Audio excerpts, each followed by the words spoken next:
to keep Russia in Russia. And by the way, has been since he became president, going after our allies in a way he never goes after Vladimir Putin. I want to go back to Heidi Przybyla. We got her mic working. We're talking about Republican reaction to all this. Almost to a man and a woman, Republicans on Capitol Hill came out against the president's performance yesterday, and in almost every corner of... I want to hear what John Meacham has to say. I like him.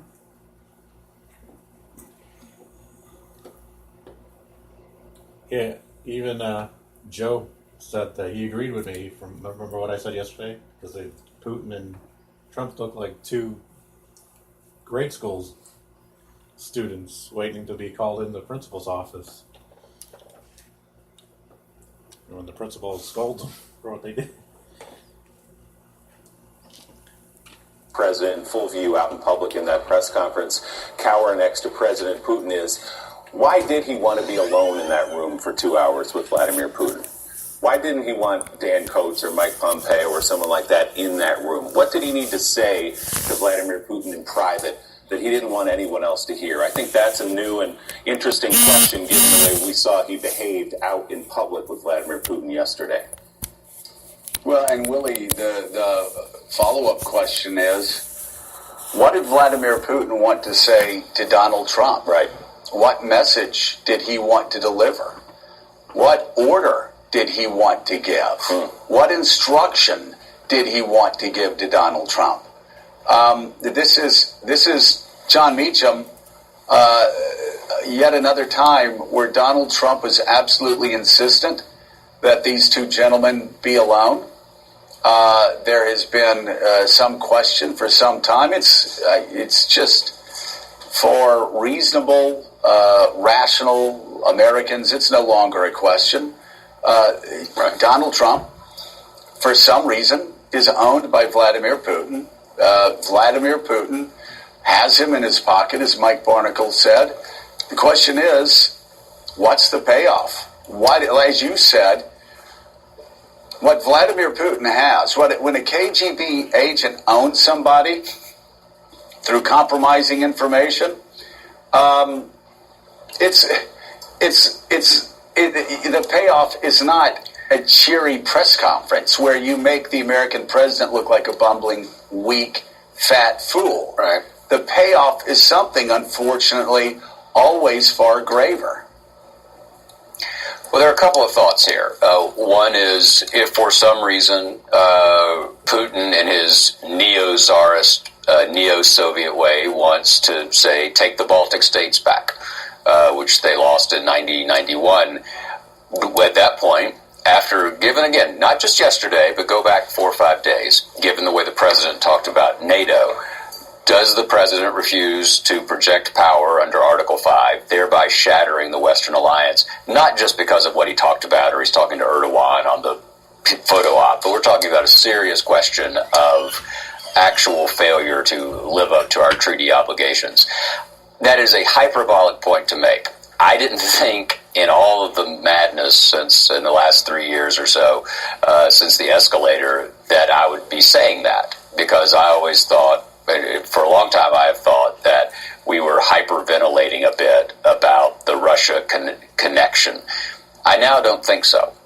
And the only thing, and the other seemingly hyperbolic, but now totally data-driven point I would make, is that when John Brennan made that statement yesterday about it meets the definition of high crimes and misdemeanors, with all respect, I would say actually the definition it meets is the first word of the impeachment article in the Constitution, which is treason, bribery, and high crimes and misdemeanors.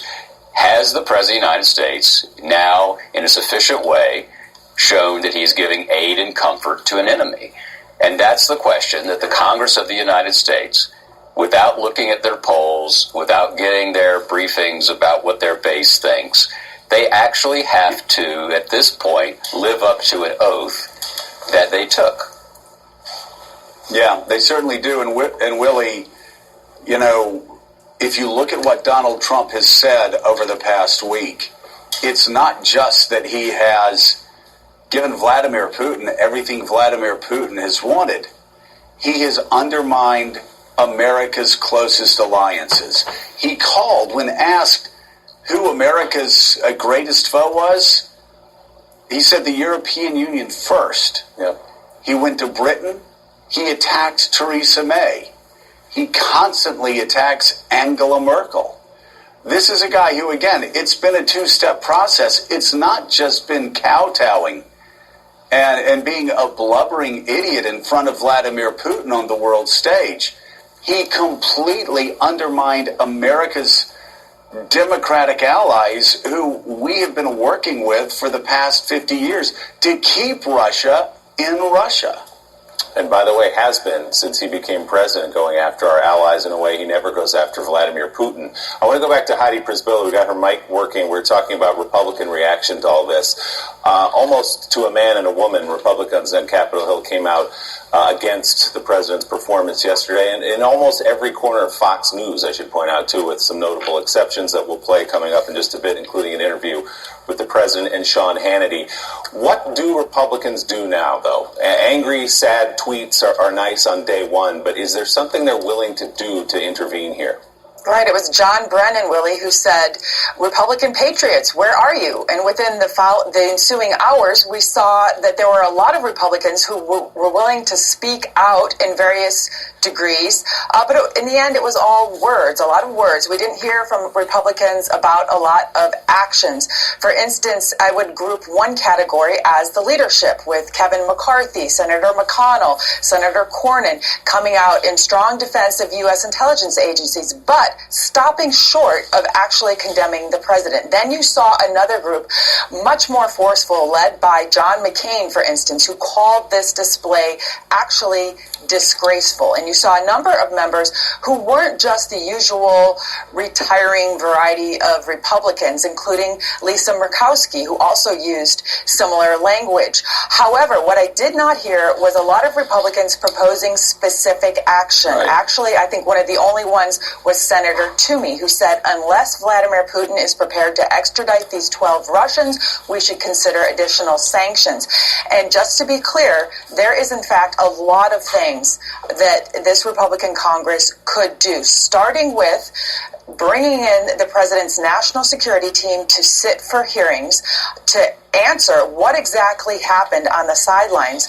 None of them actually know. None of us know what happened in the one-to-one, except that nice-looking lady with the notepad who was the translator.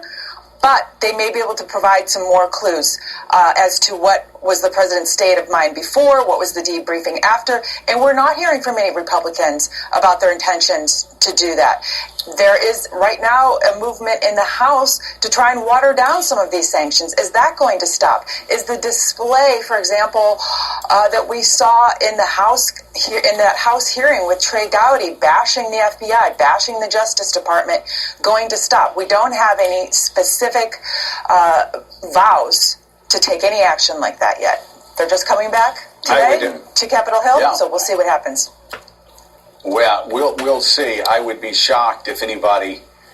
I was shocked by the president's performance yesterday, but shocked if any Republican at this stage is going to use their position to try to gain a little favor with Donald Trump, a man who obviously is owned by Vladimir Putin, whether they're really now going to be bashing the director of the FBI and the Justice Department and Robert Mueller over an investigation that is proving beyond a shadow of a doubt that Russia did try to impact the election. And one thing we haven't noted yet, Willie, about, and I think great ideas by Heidi. I think every member of the president's foreign policy team should be called before the United States Senate as soon as possible and testify on exactly what happened in Helsinki and the Helsinki debacle. But one thing the Washington Post does report is that the foreign policy team gave Donald Trump a script to go by, believed that he was going to talk tough to Vladimir Putin, and then were shocked as they watched from the sidelines as the president just cowered and completely withered in front of the Russian leader. I'll be right back. I'm going to go to the bathroom. Okay. Anything I can get you? No.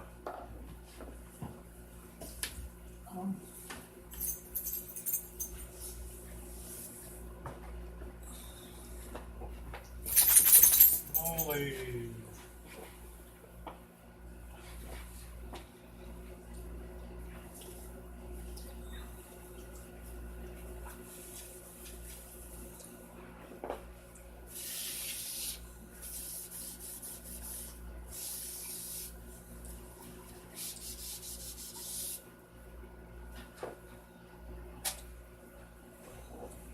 Boring, that Michael?